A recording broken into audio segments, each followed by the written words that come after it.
All right, guys. Let's see. We're at webinar time. Hi, my name is Rob Wu, CEO and founder of CauseVox. I'm flying solo today on our webinar because I'm delivering a very special message from a very special study that we recently just concluded.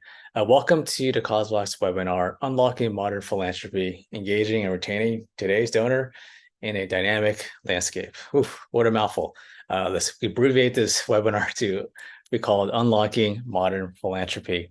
One of the things that I really enjoyed when I was still in school, I'm middle-aged now, I'm almost a dinosaur, but when I remember when I was in high school, the only subject I really loved was psychology.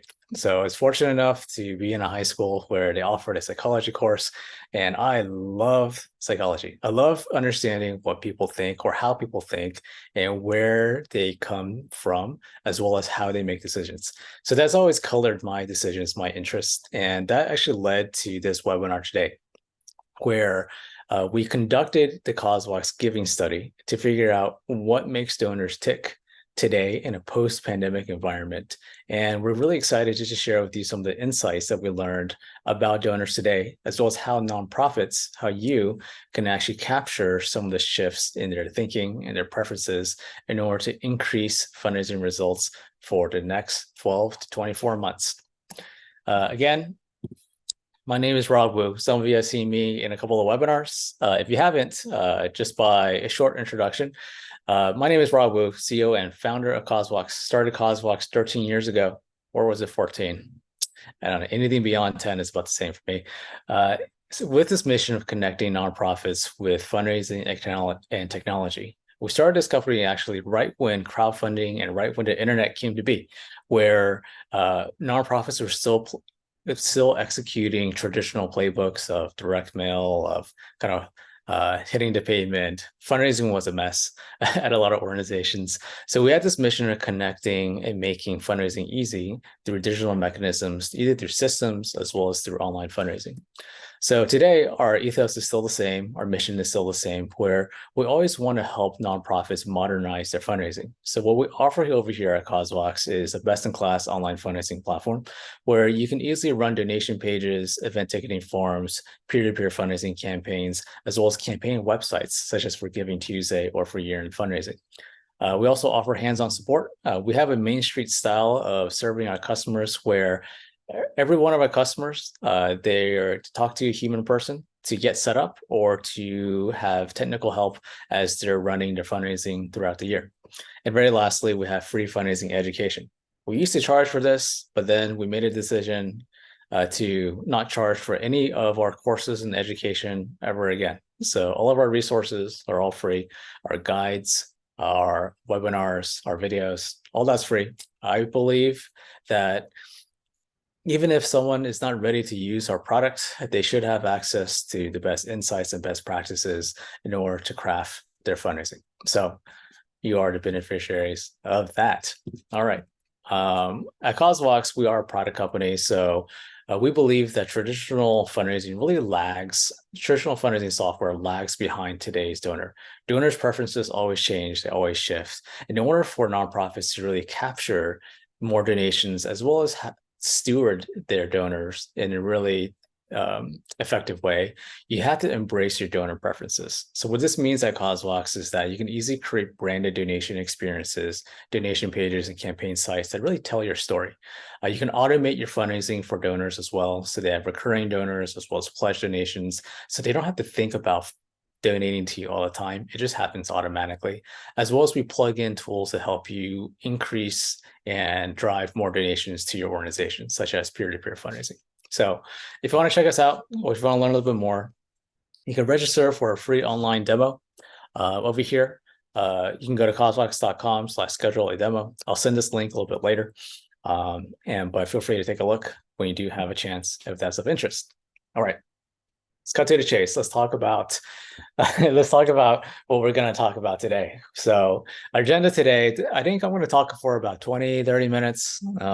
Typically I get bored of listening to myself speak for about 15, 20 minutes. So I kind of cut to it, but then also carve out enough time at the end of our session for any Q&A. So I'm going to try to stick to that, but please forgive me if I go over time. We'll go over the fundraising crisis, causes of the problem, solutions to this fundraising crisis, and some considerations and next steps to help guide your strategy and thinking, especially as we head into year end. Before we dive into the content, for those who have joined us, this session is being recorded.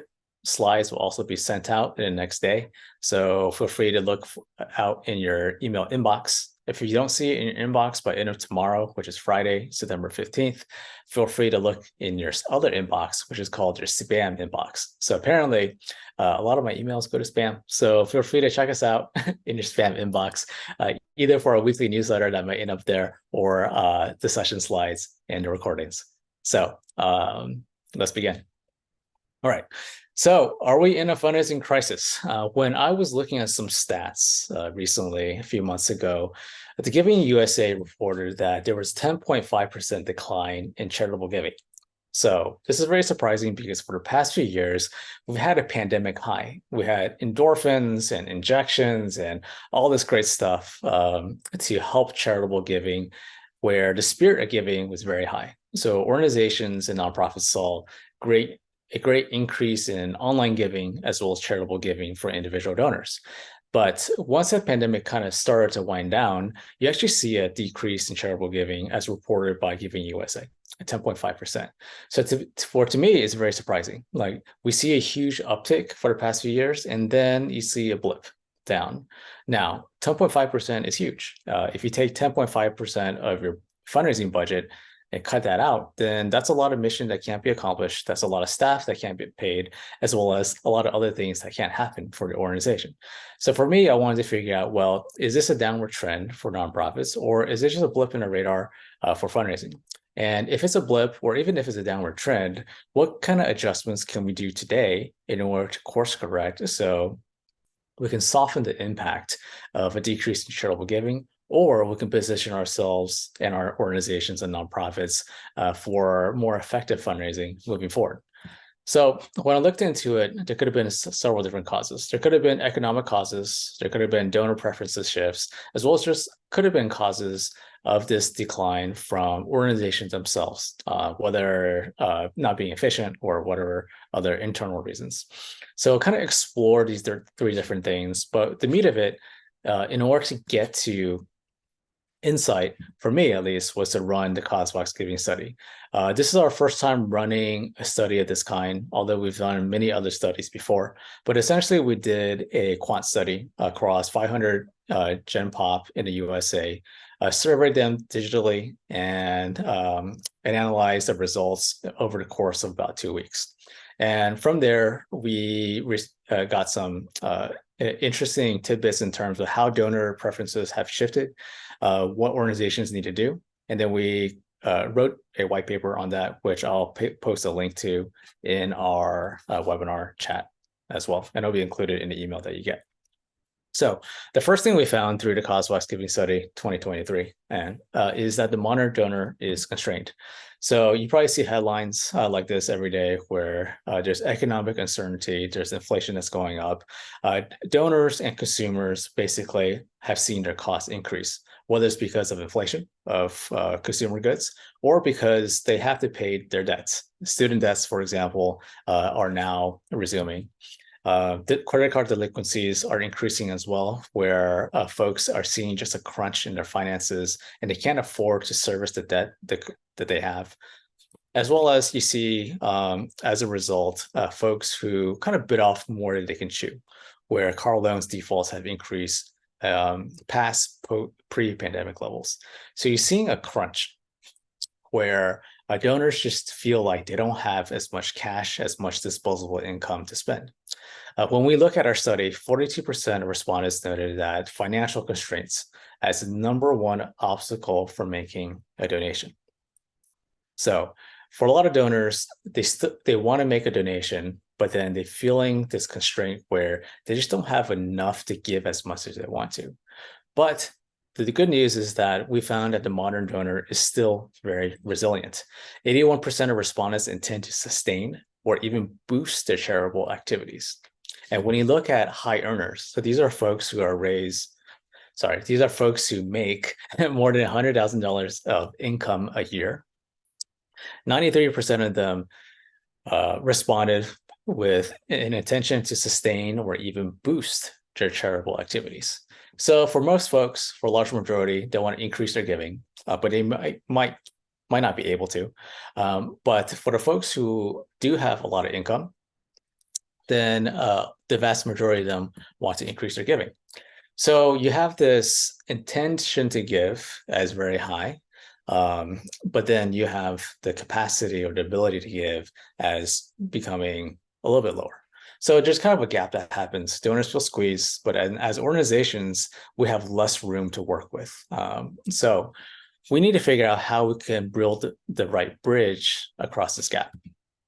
So we found out there's several best practices, several insights that you can do in order to course correct, to kind of build this bridge in order to reach your donors in a way that's very different than the past few years. So first things first, I think one of the interesting things from this CauseVox Giving Study is around generational differences.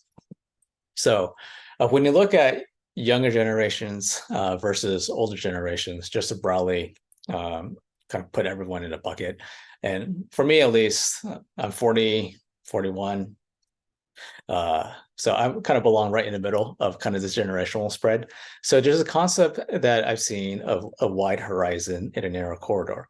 For someone who's on the younger side, they typically have more road to go down. They see the horizon being very broad, the possibilities being endless, risk can be taken, all that stuff. And then for kind of older folks, and which I'm seeing a lot more and more of this in myself, is that you're starting to see your road corridor becoming more and more narrow, where you have lived experiences, where you may not want to take certain risks, or you've just been jaded by someone screwing you like left and right a few times, where you don't want to go down that path anymore.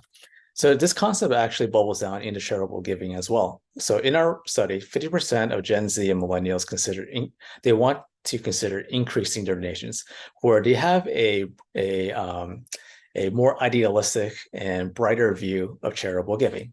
While on the other hand, baby boomers, they just want to maintain their level of donations. They're not really interested in increasing too much. The function of this, my hypothesis, is that they're seeing their income's growth plateauing, even though it's higher than, for example, Gen Zers. They're seeing their income levels plateauing. They've committed to give a certain amount. So they want to just maintain their level of giving. And they're seeing kind of on a horizon, for example, retirement, where it's a decrease in cash flow, but still they have high assets, where they may not be able to increase their level of giving just because of the reduction of cash flow in retirement, for example. While on the other hand, when you look at Gen Zers, they expect their incomes to increase, and thereby they have the capacity or the idea of increasing their charitable giving. So what it bubbles down to strategy over here. For Gen Zers, what you want to focus on is increasing gift size. Do whatever you can to increase the gift size of that donor. So even if it means getting a first donation that is a very small amount, that to you is a huge opportunity to look at how that small donation amount grows over time and how you can upgrade that donation amount. For baby boomers, the strategy is to focus on retention. So how do you retain this donor? How do you continue to get them to renew their donation year after year? And we have some interesting insights on how you can do this. So one of the things with CauseVox, at least, that can help assist with this is the ability to do pledge donations. A lot of organizations do some type of pledges when it comes to capital campaigns or to annual campaigns, where a donor says, hey, I'll donate $10,000 over the course of 2 years, and then just bill me 4 times, for example, twice a year, times 2. So for a lot of organizations, they don't take advantage of this level of giving, where it increases giving as well as it really increases the gift size, because it's very hard to manage. So at CauseVox, we can help you do this. We have this feature where a lot of organizations are running what we call pledge donations, where donors can go in, they can select a donation amount, they can commit to it, and then they can select a different payment period. So where all the payments are automatically billed. So this is one way where you can increase the gift size for Gen Zers, while also retaining the baby boomer generation. The other insight that we found through the CauseVox Giving Study is that donors prefer to give in many different ways. So here are the top three payment methods. Debit and credit card wasn't really surprising as the number one payment method, but what was surprising is mobile wallets. So mobile wallets have been growing, mobile wallets being PayPal, Apple Pay, Google Pay, for example.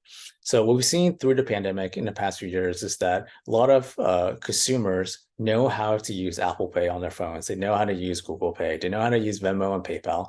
So when it comes to charitable giving, they demand that type of transaction ease as well.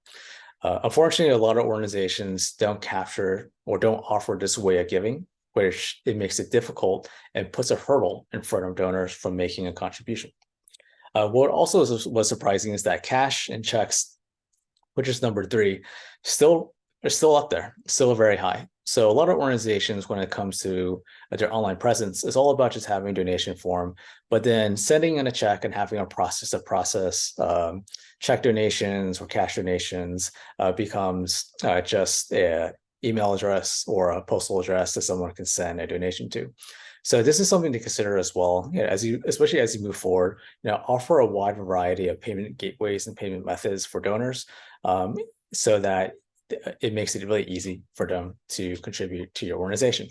Other things to do is to streamline your online donations, where you take an audit of your online donation process and you figure out how long does it take, is it easy, and where do folks get tripped up, especially when you look at high earner donors. Those folks want an easy donation process. So how do you make it easy for folks to complete their donation is super important. And then also optimize how you do offline donations, where you build in a process where it's tied into fundraising and development, where you can not only steward donors, but also account for their offline gifts and have it reflected in a record in a quick manner.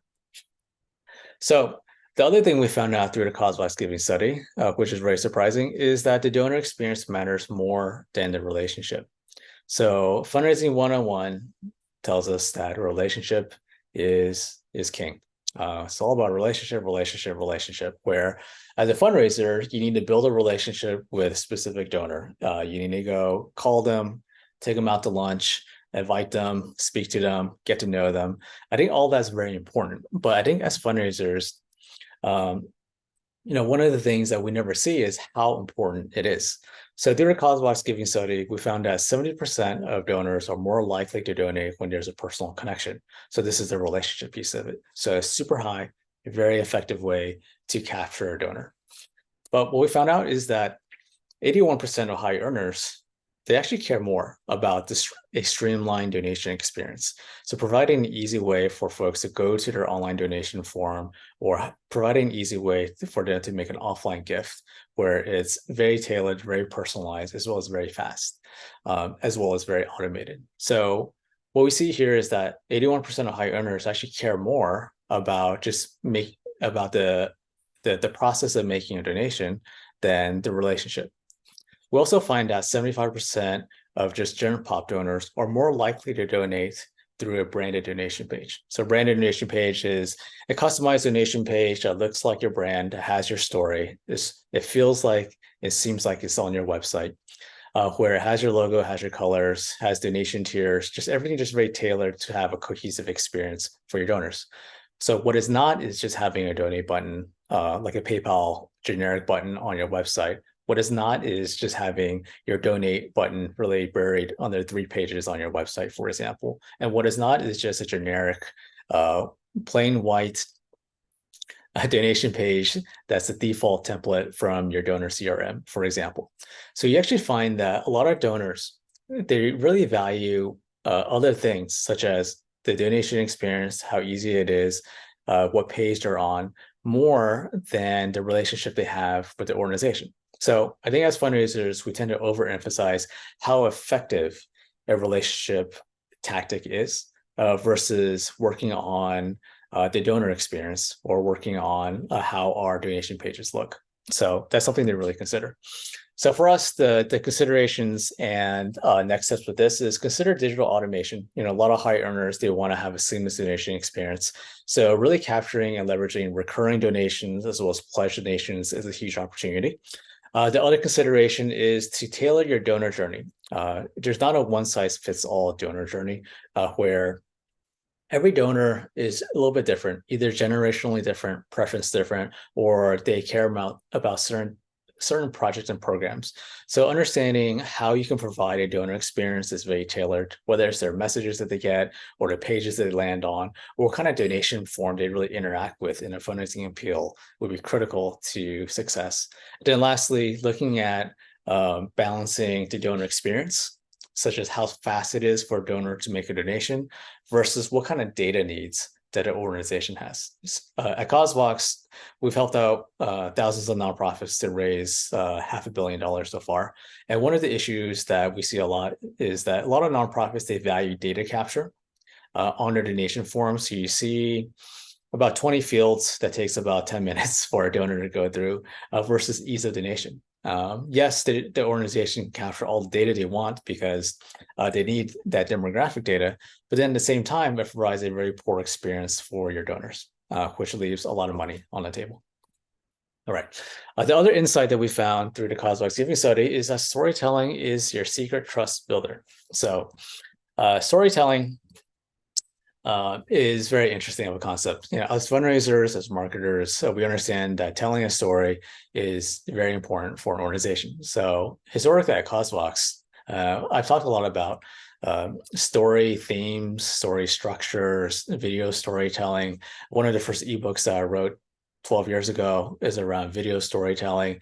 So there's this grand idea on that when you tell beautiful stories, touching stories, it yields donations. That was always our hypothesis, and that rings true today. So through our study, we asked donors to rank what tactics drive donations. And the top three, which are really clear here, include regular updates to how funds are used, second, real-life testimonials, and then three, clear visuals of the impact of their donations. So what's interesting about this is that the storytelling 101, the basics of communication, of closing the donor feedback loop, is actually more important than some grand plan around storytelling. So what organizations should do is just focus on the basis of communicating to their donors, but also in a very specific fashion. So at the very least, if you're not providing regular updates on how funds are used to your donors, regular updates as in on a monthly or quarterly basis, then that's a huge opportunity that will increase donations for you. We always talk about real life testimonials. So I think a lot of organizations understand the impact of that. And then we always talk about like infographics and charts and things like that. And that's really important too. But by and large, number one, for most donors is that they just want to hear updates on how their specific donation is making an impact.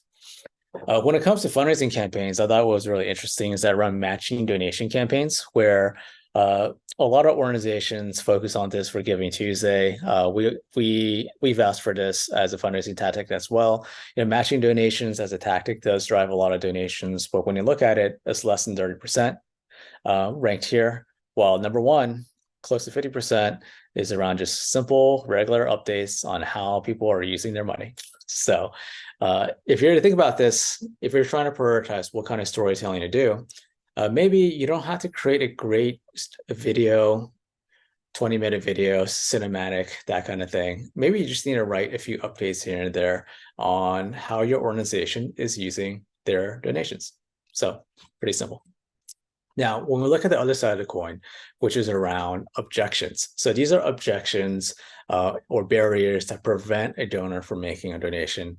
Well, we talked about this before with the 42% on financial constraints. That's the top one. But I think what's really interesting here is that the number two and number three objection from donors is around concerns about the legitimacy of the organization. Like, is this organization a legit, real organization that makes an impact? And then number three is around lack of clarity on how funds are used.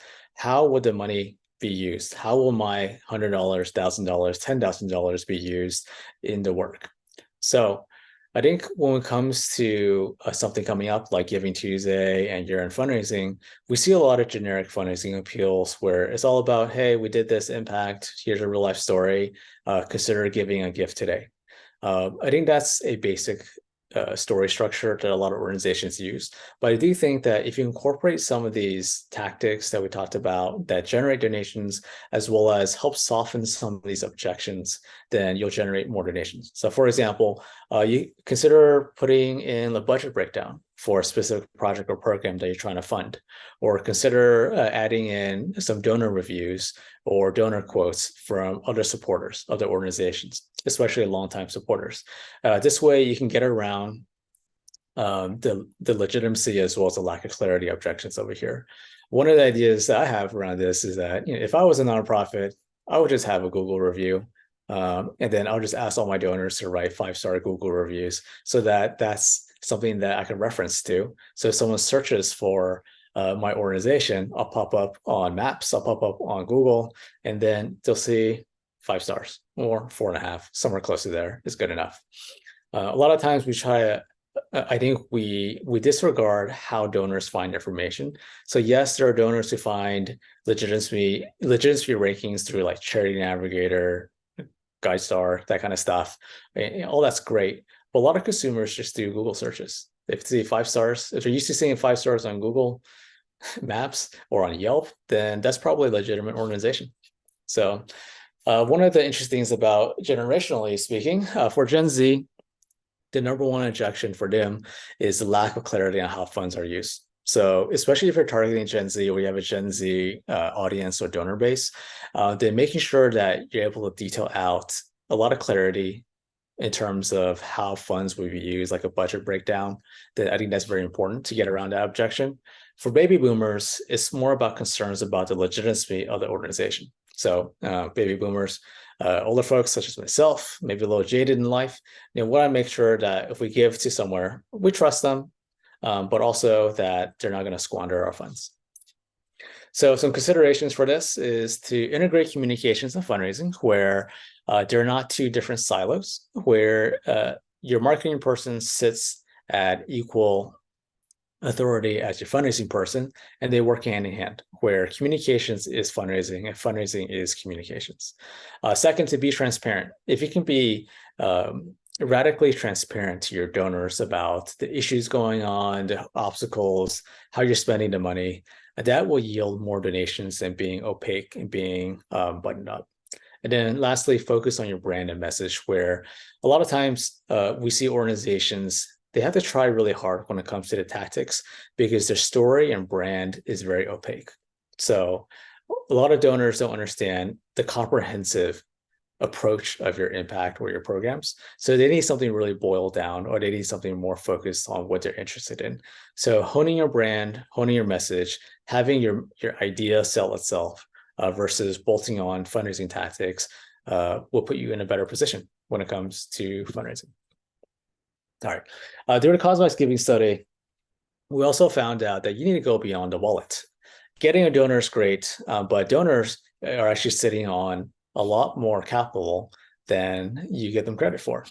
So through our study, we found that donors are eager to be more active, with 71% expressing a willingness to assist in fundraising activities.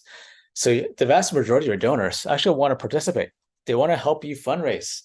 They want to help you write letters, stuff envelopes, send out emails, share on social. They want to be part of a fundraising committee. They want to help you create fundraising pages and help you go out there and solicit for funds. So donors who donate to you, they're already qualified. They support your organizations. They're excited. So one great way in order to capture this attention, as well as to resource up and get more capacity at your organization, is to leverage your donor base. Not only can they see the work firsthand, but they can actively participate and share their passion with others. 70% of respondents mentioned they are likely to donate when asked by friends and family. This is a no-brainer.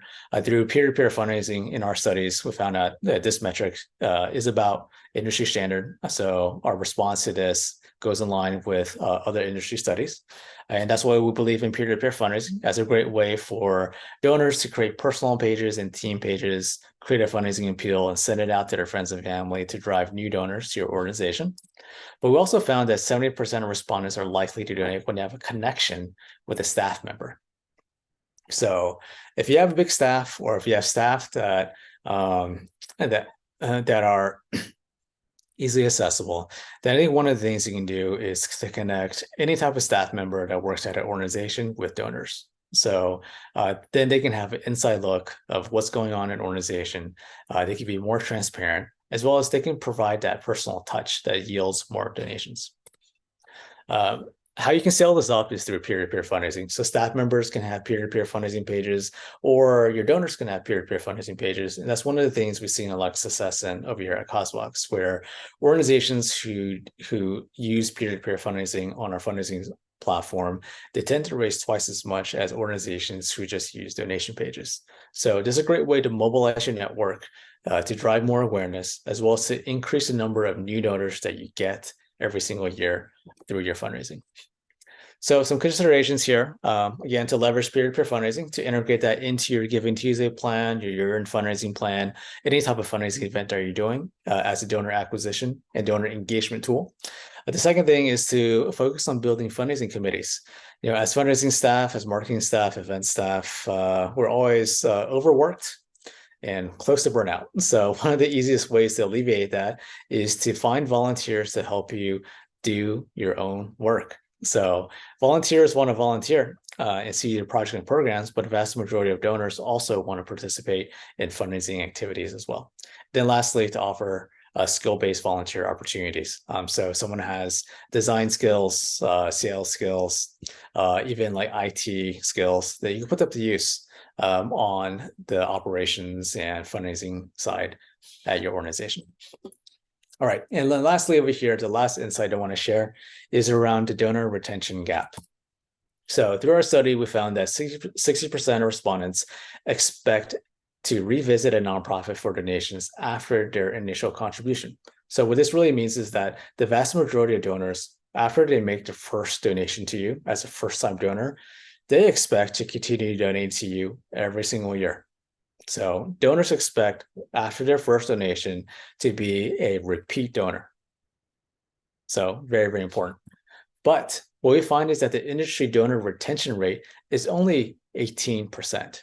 So there's a huge gap here where a donor intends to keep on donating to a nonprofit, the vast majority of them, but most donors don't return, only 18% of them.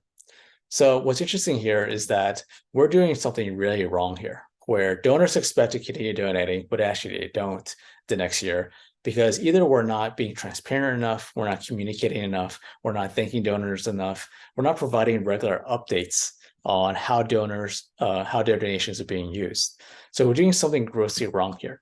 So in order to solve this, some considerations include implementing donor feedback mechanisms. So you can do this quarterly, where you just send a segment of new donors a survey, just a simple survey. You can ask them either through like an NPS score, such as how likely we could recommend our nonprofit, or you can ask them something more comprehensive. So you get a little bit more insight into what donors are thinking, or how your outreach efforts are doing, or how your stewardship efforts are doing. You can also consider doing personalized communications, where instead of a one-size-fits-all kind of newsletter, you actually segment out your donor base based on new donors, older donors, repeat donors, and that kind of thing, in order to personalize the message so it resonates with that person. Then very lastly, make sure you have a stewardship strategy where you define touches for each donor so that they can be provided updates as well as stewarded throughout the year. All right, so I went through this in 30 minutes, pretty much on time. Let's wrap up, and then we have some time for a Q&A. So in terms of wrap up over here, 3 big things I want you to remember as part of this webinar. If you totally glossed over this, these are the 3 things. One is to rethink your story. You got to offer a more compelling value proposition, especially as donors are more constrained with our economic environment, as well as with lower budgets of giving. So a few things you can do include investing in your branding and messaging.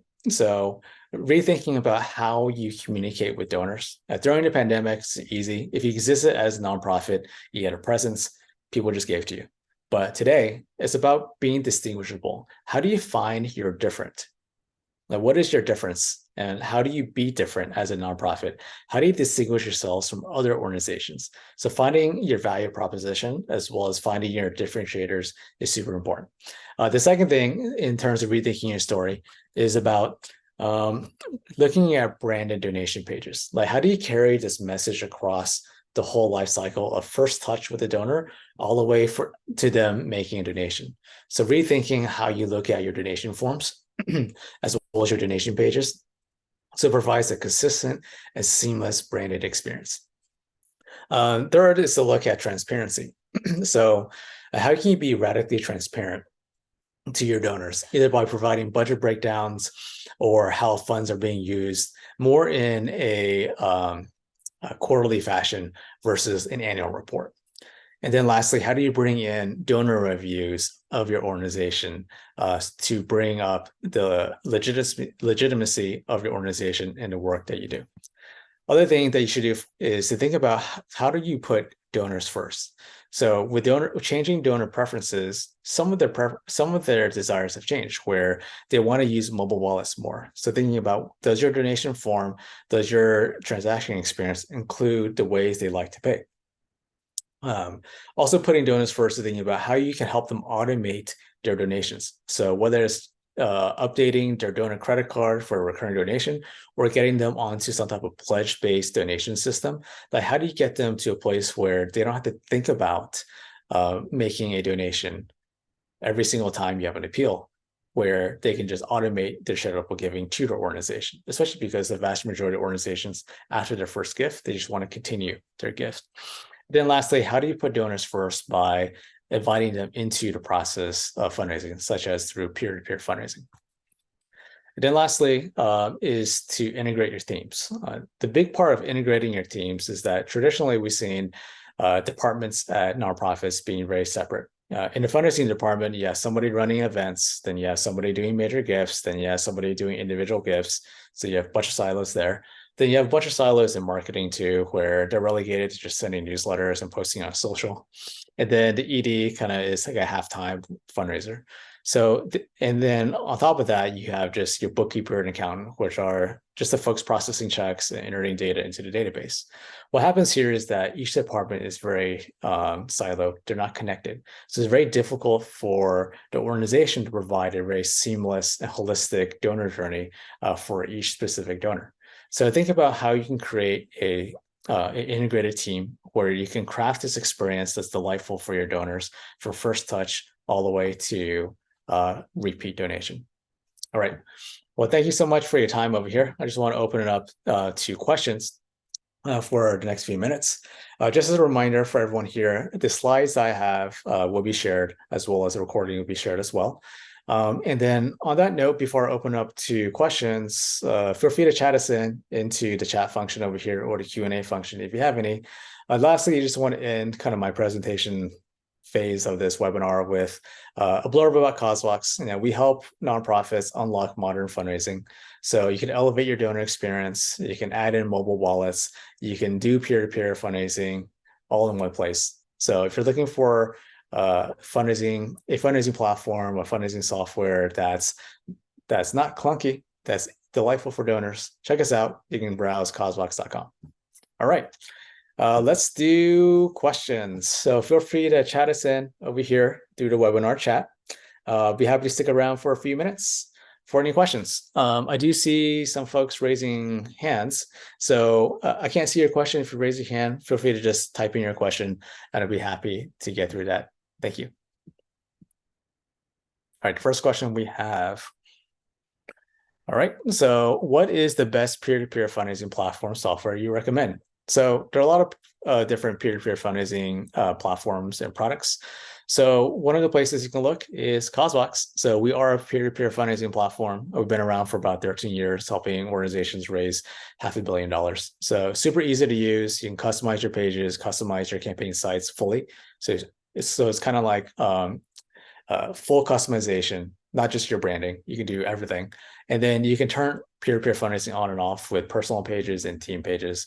We're really geared towards the small and medium-sized organization, as well as we offer free setup when it comes to your peer-to-peer fundraising. So if you're interested in that, feel free to contact, just ping me directly. rob@causebox.com, and I'll be happy to connect you with the right people over here at CauseVox. Other solutions include possibly ones that are tied to your donor CRM. Some of those are typically a little clunky, but sometimes they do the job depending on your needs. All right. Other questions that come in. So yes, we do have a regarding the insights in the CauseVox Giving Study. So you can find the CauseVox Giving Study on the CauseVox website. It's called the CauseVox Giving Study 2023. I will link to that right now, and then I'll paste it in the channel. I will also include this in the follow-up email that you get, so you can just click on it.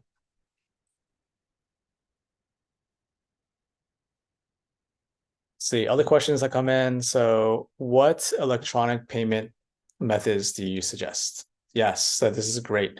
Our top 3 ones that we found out through the study include credit card, debit card, mobile wallets, as well as after that, I think people preferred ACH, especially high net worth donors. They prefer paying through ACH, which are bank transfers. So one of the things that would be a good idea is to look at the different payment methods that you offer on your donation form, as well as talking to your donation page, donation form vendor to see what kinds of payment methods you can increase. It's better to have more payment methods than fewer payment methods. If your current solution doesn't have a lot of flexibility, we can always talk over here at CauseVox, and we do offer mobile payments, so all of them: Apple Pay, Google Pay, Venmo, PayPal. We offer ACH, we offer credit, debit card. We offer everything. So you can take a look at that, and we'll be happy to help. So feel free to connect with me, rob@causebox.com, if you're looking for that. I just pasted in the study. So feel free to click on that. It's a free study. You can take a look at it, download it for free, share it with your colleagues. It's very informative. Another question that's come in is around crypto donations. So crypto donations are interesting. So what we've seen is through the pandemic, crypto donations have actually gained a lot of popularity, relatively speaking. But today, it's pretty small. So I think from what I remember, just for example, credit debit card was like close to like 30-50%. As a preference, while crypto donations were only 4.4%. So it's growing, but still very small. So if you're a small nonprofit, I really would prioritize making sure you have the top ones, such as ACH, mobile wallets, credit debit card first, and then tackling crypto donations if you have the capacity. But if you're a larger organization, or if you're an organization that already has some of the top ones, then you may want to look into offering additional donation mechanisms like crypto donations. Okay. Another question is, how can I find out, where can I find out more information about CauseVox? You can go to causevox.com. And we also have the schedule a demo link on our website, which I'll paste into our chat here. All right. Any other questions?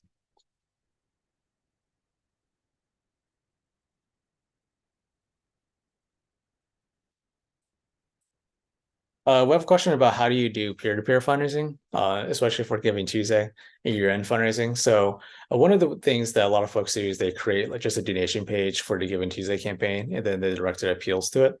I think that's that's an easy way to do it, but then it becomes very transactional. Well, when you have a built-out campaign site, it allows you more opportunity to not only tell your story, but also showcase your donors who have created a personal P2P fundraising pages. So I highly encourage creating more of a campaign site for your Giving Tuesday or year-end campaign, and also enabling peer-to-peer fundraising on it.